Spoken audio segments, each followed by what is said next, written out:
Kita mau nyerah atau mau fight back? Mau nyerah atau mau fight back?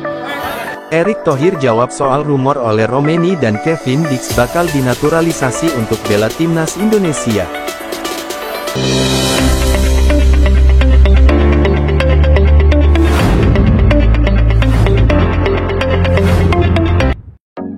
Ketua Umum Ketum PSSI, Erick Thohir, beri jawaban singkat saat membahas soal rumor oleh Romeni dan Kevin Dix bakal dinaturalisasi untuk bela timnas Indonesia.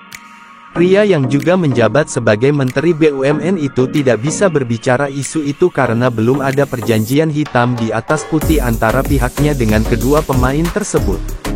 Saya tidak bisa bicara mengenai Ole dan Dix tanpa ada hitam di atas putih yang saya terima, kata Erick Thohir kepada media. Belakangan memang tersiar kabar bahwa PSSI sedang mengupayakan Ole Romeni dan Kevin Dix untuk dinaturalisasi. Pertama kali kabar itu berembus dari pengamat sepak bola, Roni Pangemanan, melalui kanal YouTube pribadinya. Rumor ini mencuat seiring kesuksesan timnas Indonesia yang melaju ke putaran ketiga kualifikasi Piala Dunia 2026 zona Asia. Seperti diketahui, skuad Garuda melaju ke babak tersebut setelah finish posisi 2 pada grup F putaran kedua.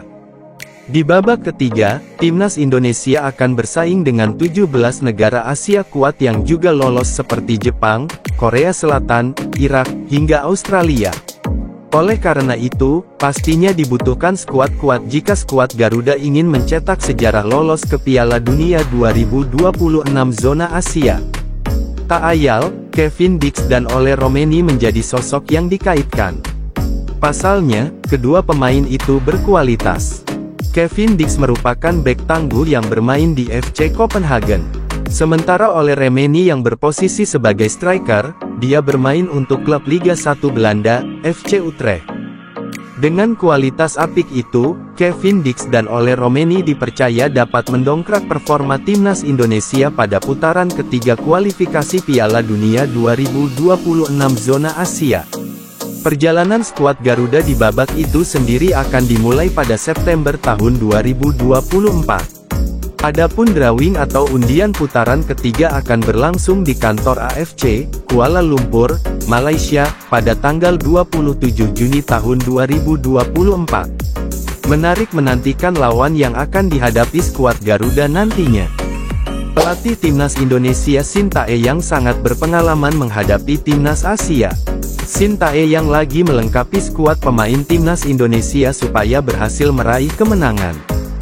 Saat ini Sintayong lagi berburu pemain grade A Eropa. Dengan syarat pemain grade A itu adalah pemain berdarah Indonesia. Kalau tidak berdarah Indonesia, maka tidak boleh dilakukan naturalisasi menjadi pemain timnas Indonesia. Sintayong membenarkan lagi mengincar Hairo Riltual menjadi gelandang anyar timnas Indonesia. Hairo Riltual adalah pemain klub Crystal Palace Liga Inggris. Hairo Riltual memiliki darah Indonesia dari neneknya. Sintayong tertarik merekrut Hairo Riltual karena memiliki skill sepak bola bagus. Timnas Indonesia berhasil lolos round 3 kualifikasi Piala Dunia setelah mengalahkan Filipina. Ketua Umum PSSI Erick Thohir masih mengincar pemain grade A top Eropa untuk dinaturalisasi dan bisa bermain di kualifikasi Piala Dunia round 3 zona Asia.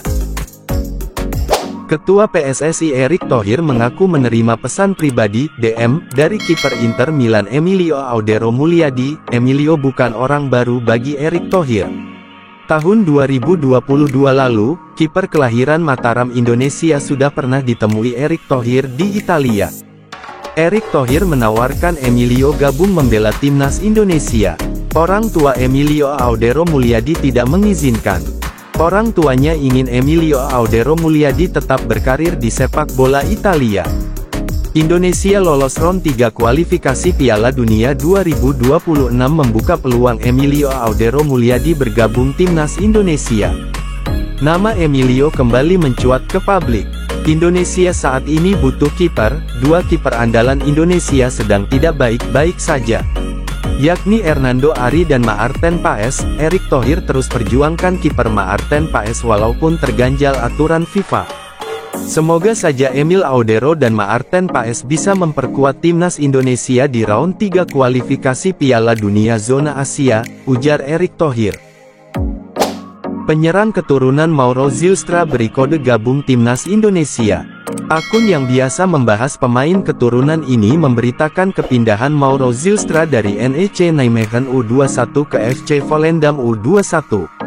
Penyerang 19 tahun Mauro Zylstra baru saja bergabung dengan FC Volendam. Pemain muda ini musim lalu bergabung dengan Akademi NEC Nijmegen dari AFC Amsterdam. Musim lalu, ia mencetak 10 gol dari 21 penampilan bersama NEC Nijmegen U21, lanjut laporan di atas. Mauro Zylstra pun merespons unggahan akun tersebut. Penyerang 19 tahun ini menaruh emoji hati dan Indonesia di kolom komentar unggahan akun @footballtalenesia. Bagi yang belum tahu, Mauro Zylstra merupakan pesepak bola keturunan Indonesia Belanda. Ia memiliki darah Indonesia dari sang nenek yang berasal dari Bandung, Jawa Barat. Baru berusia 19 tahun, tenaga Mauro Zylstra bisa diandalkan untuk timnas Indonesia U23 maupun senior.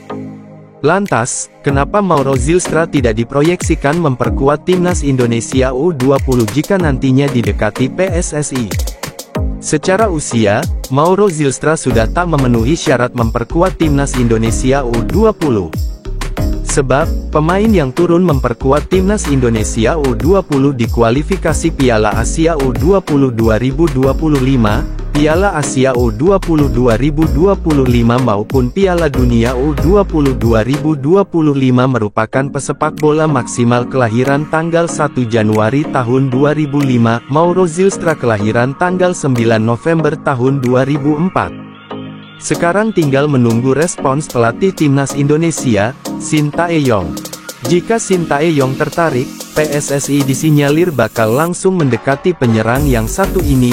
Mauro Zylstra memang hanya membela FC Volendam U21. Namun, jika tampil brilian, penyerang bertinggi badan ini berpeluang dipromosikan ke tim utama, FC Volendam di musim tahun 2023 sampai tahun 2024 mentas di Liga 1 Belanda atau Eredivisie. Namun, di musim tahun 2024 sampai tahun 2025, FC Volendam harus main di Liga 2 Belanda Eerste Divisie karena terdegradasi usai finish di posisi 17 Eredivisie tahun 2023 sampai tahun 2024.